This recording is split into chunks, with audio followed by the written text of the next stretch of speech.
Comment être sûr de se planter? Quel est le top 3 de la loose si tu souhaites atteindre des objectifs, atteindre ton grand rêve et pour être sûr de ne pas y arriver, eh bien tu suis ces conseils. Je te donne exactement ce qu'il faut faire pour que ce soit une catastrophe pour toi et que tu te plantes sur le court terme, le moyen terme et surtout sur le long terme.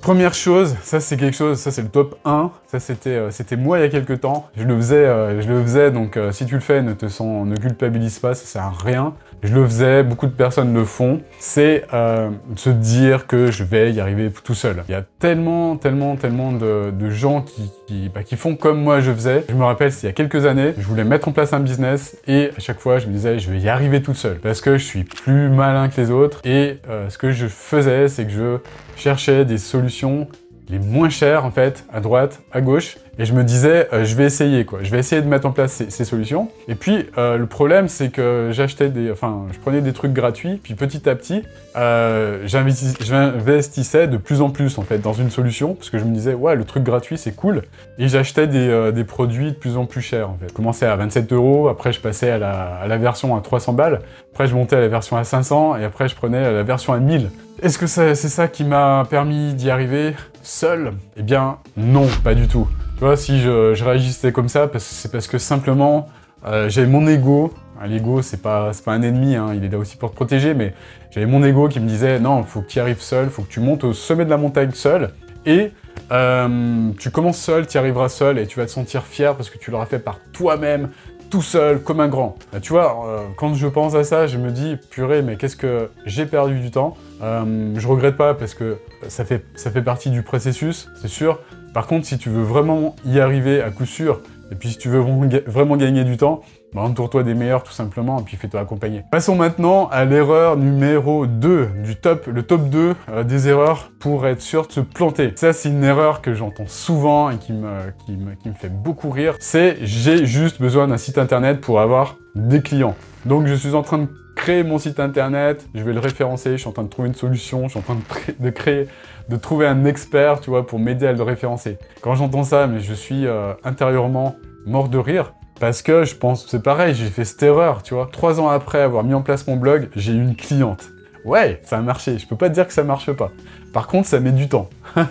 Ça met du temps. Moi, je vois plein de personnes aussi, je me rappelle d'une personne avec qui j'ai échangé au téléphone, qui s'était fait ruiner, en fait. Qui s'est fait ruiner par un prestataire qui lui a proposé de faire un site internet, en fait, et qui lui a demandé, je sais plus, en mensualité, c'était pas cher, mais tu vois, c'était genre, je sais plus, 300 € sur plus d'un an, tu vois. Sur 2 ans, peut-être. J'ai plus le chiffre en tête, en fait. Mais au final, en fait, le gars s'est retrouvé avec une note à payer de plus de 5000 balles pour faire un site, pareil, un site basique, un site vitrine, tout moche, et évidemment avec un référencement complètement aléatoire, alors que le mec, le prestataire lui promettait d'être numéro 1 sur Google. Et en fait, il était tellement dégoûté qu'il était dans l'incapacité d'investir sur rien d'autre en fait, parce que il était en conflit avec le prestataire, le marchand de site là, parce qu'évidemment ça marchait pas, il était dégoûté parce qu'il devait débourser tous les mois, je sais plus combien, et il était en procès avec lui. Donc voilà, c'est une petite histoire qui me vient comme ça, mais tout ça pour dire que un site internet, c'est pas ça qui va te permettre de cartonner et de mettre en place un business prospère rapidement, c'est pas ça. Tu peux utiliser plein de stratégies comme celle que j'utilise avec mes clients.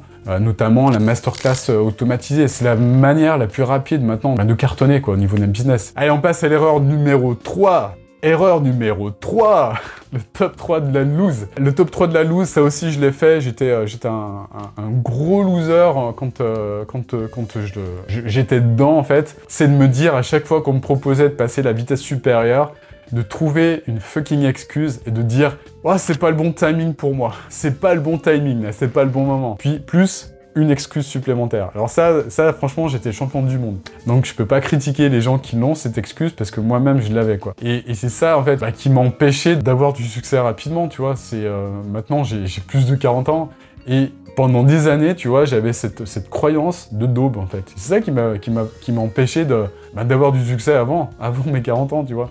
tout simplement. Ça, c'est la pire des pires. J'aurais dû la mettre en numéro 1, en fait, cette croyance, parce que c'est vraiment de la merde. Moi, le pire, en fait, enfin, c'est une croyance qui est liée à ça, en fait, c'est de dire, je dois écouter mon intuition et laisser poser quelques jours pour prendre ma décision. Alors ça aussi, c'est champion, tu vois. Pourquoi? Parce que c'est super d'écouter son intuition. Je conseille 1000 fois d'écouter son intuition. Par contre, pour écouter ton intuition, t'as pas besoin de 2 jours. C'est n'importe quoi. Si t'as besoin de 2 jours, c'est que tu sais pas écouter ton intuition. Pourquoi? Parce que au bout de 2 jours, t'as le mental qui reprend le dessus, en fait, sur ton intuition. Ton intuition, si tu sais l'écouter correctement, c'est instantané. Les personnes qui te disent « je dois me retrouver avec moi-même » ou ce genre de choses, c'était moi, hein. C'était moi. Champion du monde, c'est moi. Je me baladais, tu vois, dans la nature ou au bord d'une rivière, tu vois, quand j'étais à Grenoble, hein, au bord de l'Isère, je prenais mes décisions, mais c'était n'importe quoi, parce que le mental, il reprenait le dessus à chaque fois. Et je me souviens, je faisais une marche, en fait, dans un sens, sur le bord de la rivière. J'avais pris ma décision, je me dis, ouais, c'est solution A. Et je m'étais tellement bien connecté à mon intuition que quand je faisais la marche dans le sens retour pour rentrer chez moi, j'avais changé d'avis, j'avais opté pour la solution B. Ouais, super connecté. Et quand je repense à ça, je me dis, ouais, mais c'est n'importe quoi. Je savais pas du tout me connecter à mon intuition à ce moment-là, tu vois. Et je savais pas prendre de décision rapide. Et ce que j'ai remarqué, c'est que justement, au contraire, les personnes qui cartonnent et qui ont de vrais résultats, ce sont les personnes qui savent prendre des décisions super rapidement. Voilà, donc écouter son intuition plutôt que écouter son mental et trouver des excuses pour dire que c'est pas le bon moment pour y aller, en fait. Voilà, ça c'est le numéro 3 du top 3. Voilà, cette vidéo est terminée maintenant, j'espère que tu l'as aimé. Si c'est le cas, tu mets un gros like, tu t'abonnes encore une fois à cette chaîne, tu cliques juste là. Et puis, autre point, si tu veux prendre l'autoroute vers le succès, je t'ai créé une nouvelle formation juste en dessous là. C'est dans la description, dans les commentaires également de cette vidéo. Tu cliques dessus, tu t'inscris, tu verras, c'est génial. Je t'aborde, je te dis exactement ce qu'il faut faire pour mettre en place un business prospère, un business qui cartonne. Voilà, like cette vidéo, une fois de plus. Je te dis à très bientôt pour une nouvelle vidéo.